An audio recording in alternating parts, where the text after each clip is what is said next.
Today we're going to find out if I'm going to finally graduate up to a proper ADV boot. Stay tuned.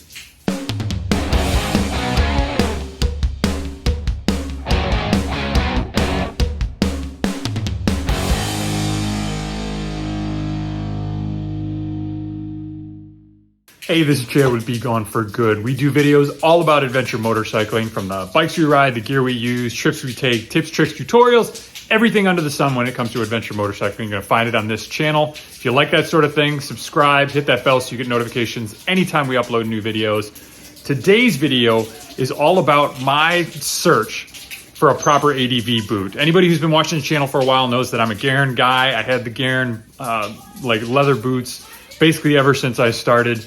And that might have even been before the bike itself. And I've been wearing those boots before I knew any better, before I took any classes, before I did any off-road riding, before I did any real trips. And they've worked extraordinarily well. I'm super, super happy with them. But I think it might be time for me to step up the protection just a little bit, because the Garins have nothing. Like it's just pure leather. There's almost nothing to it, like maybe a little plastic on the heel. So I'm looking at a little bit more robust boot, not going all the way to the MX side, but seeing if there's something kind of in between that works for me. And the first one I'm going to start with is the Klim ADV, or Klim Adventure boot, and see if that works. As you know, I'm a huge Klim fan. I've got a ton of Klim products that I've all been super, super happy with. So we will see if the boots fall in line and I can just be Klim top to bottom. If that works out, great. So let's try these on and see what we think. First off, they come out of this box just huge. It's a massive box, and I know I should expect that. They're big boots. I wear a size 13 normally in like Nikes and Adidas pretty routinely. Almost any boot or shoe that I wear is a size 13. I got these in a 13 as well, because Klim uses American stuff. For the Europeans, that's 47.5, Japanese 31. But it's a huge boot. I will try it on now. First thoughts, it's gorgeous. It looks awesome. They've got this kind of honeycomb pattern on the side. The boa looks really cool because it's just wires that are essentially holding the top of the boot shut. The interior Gore-Tex liner comes a little bit lower than the other boot that I'll be talking about, and just it only comes about 3/4 of the way up the boot. So this is your Gore-Tex layer right here, and you still have that much left of the boot on top of that is not waterproof. So if water gets up over top of that, it's going to fill up the boot. You're going to lose your waterproofness. But it's got kind of a suede rubberized. It's rubberized. It's got like a rubberized toe, and then it's got the pad on top, like the hard rubber on top. It looks really good. It's got hard plastic ankle, single buckle. It looks really nice. It's a really nice looking boot. It's got the massive Klim logo for the shin guard right there. Little Klim logo on the ankle a little bit. Gore-Tex logo at the top. Adventure GTX on there. I looked at the black and gray because I really like that look. The brown looks good also. But so far, and the tread is a really nice heavy lug tread. It looks like a work boot. There's a little bit of a heel catch here, but it's also got this gray piece that kind of ramps up. So I'm thinking that you might not be able to catch that heel on there. It's an interesting design choice, but it's got a little baby heel on it. It's basically just the size of the lug. So let me try this on. Okay. Oh man, this is a snug fit. That boot is super tight. Now I have pretty skinny feet, and ankles for that matter. There's a lot of pressure on my ankle on both sides. I can feel that.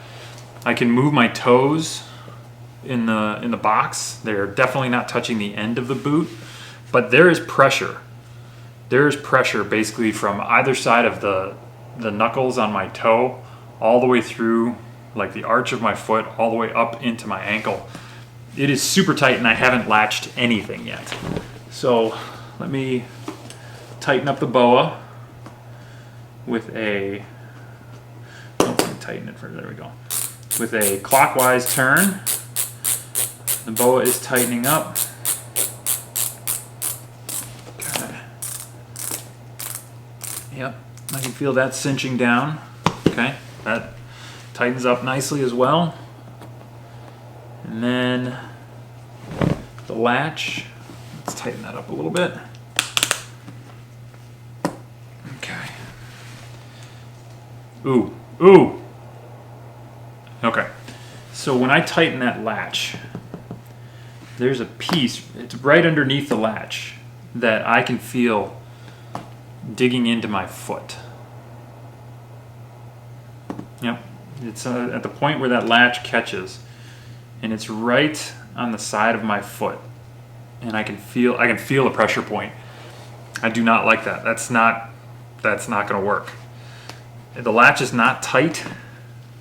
Let me see if I can loosen it a little bit, but I haven't latched this up as tight as I probably would if I was actually going to do the boot. So that's worrying. Let me see if I can extend this out a little bit. Okay, it's a little bit extra room and give there. Tightening up. I can still feel that piece.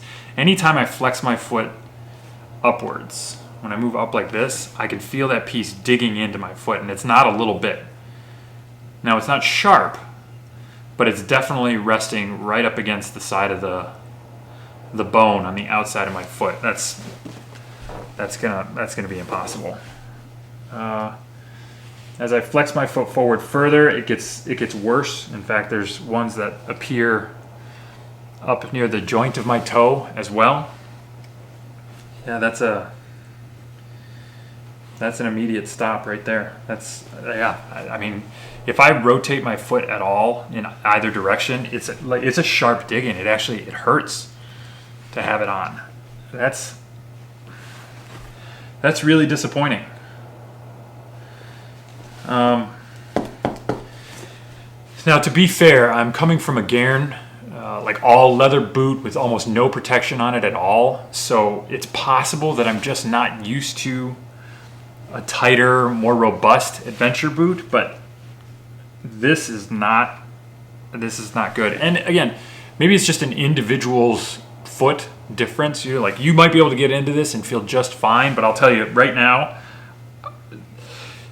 there is not enough padding around the foot itself to deal with all of the external protection that you've got, and it feels like it's just not. It's not holding that foot position well at all. It's everything on the outside is finding a way to dig into my foot at different spots, and it is not. I mean, I've been in it for 3 minutes now, and I'm wildly uncomfortable. I can't flex my foot at all without it digging in. So this is not a workable boot at all. Let me put on the other side and see if maybe it's just that single boot. Maybe it's just a goofy spot. But that is not comfortable in the least. Okay. Also super tight. Buckling now. Let me collapse the boa. Also clockwise turn. I like that they're both going clockwise. It doesn't reverse on the opposite foot, so you can tighten it with the exact same motion on both sides. Okay.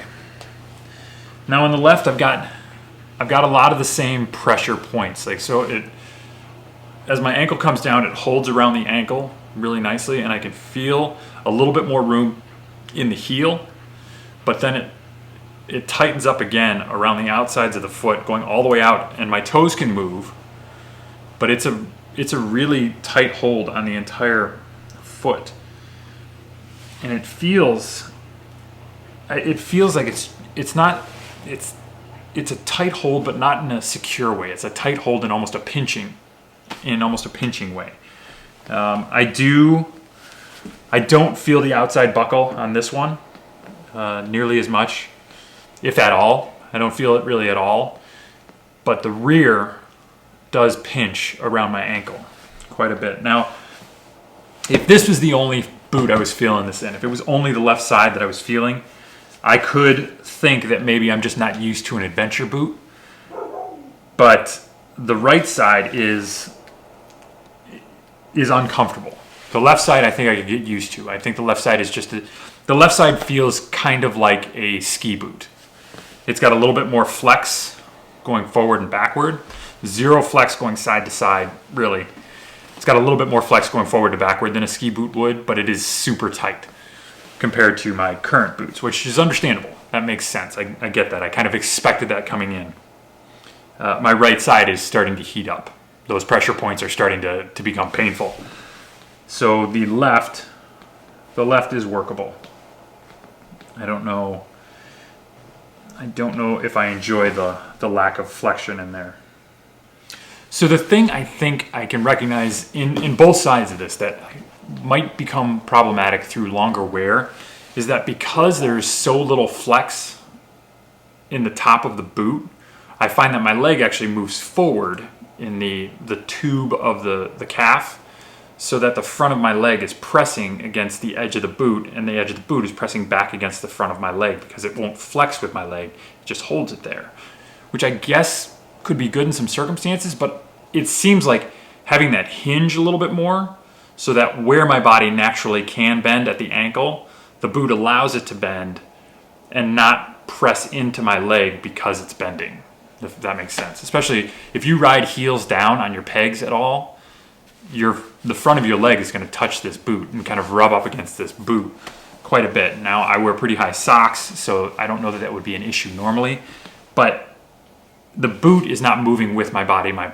body is moving inside the boot, and the boot is trying to restrict that a little bit. And I get that as you raise the protection level, you're supposed to have less mobility inside the boot, but where your joints are moving, the boot should still move so that it keeps that same construction on no matter where you are inside the boot. It would be just a suggestion. I don't know if that's a legitimate problem, if that's something that would come up, but it seems like I would like the top of the boot to flex along with my leg as my leg flexes, and it's not doing that. It's just pressing in harder and harder against the front of my leg. So I guess final thoughts, that right side is I can't do it. I mean, I can't even stay in it to finish the review. It's that uncomfortable. The left side is not terrible, but it's just not. I mean, for the amount of money you're paying for a boot, I can't imagine being less than satisfied with the comfort right off the bat. And maybe there's guys out there that comfort's not what your most important priority is. It's all about protection. But I would have to believe that there's another boot out there that has similar protection without having to sacrifice the level of comfort or mobility that this one does. So that is a disappointment.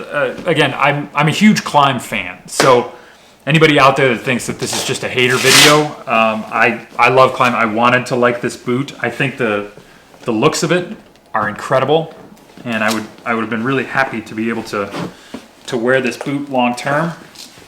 But it seems like, given what I've had so far, it just isn't going to work for a long-term boot. It's not comfortable enough. And now I'm stuck in the BOA system. There we go. It's not comfortable enough to even get started in it. I don't love that the Gore-Tex doesn't go all the way up. I know on my trip down to Honduras with a high Gore-Tex boot, the Garen that went all the way up to the top, I still ran into some times where the water would be right on that edge or even coming over a little bit. So having it 6 inches lower than that doesn't make any sense at all to me. It's easy to build that all the way into the boot, and I don't know why they didn't.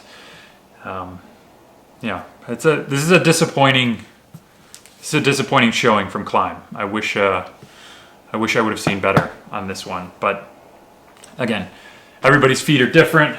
Maybe this works out perfectly for you. Maybe you're okay with an uncomfortable boot. Maybe you're coming from the opposite direction. Maybe you're coming from a motocross boot down to an adventure boot. So this will work really. This will feel great. But from me going from really a comfort boot up, this is not okay. I mean, I feel like I bruised my foot. It's crazy. So yeah, disappointing showing for the Klim Adventures. Like this is not even an option for me. This will not work at all. So I will be going back to the drawing board, looking for boots that are a little bit stronger, a little bit tougher, because the Klims will not cut it.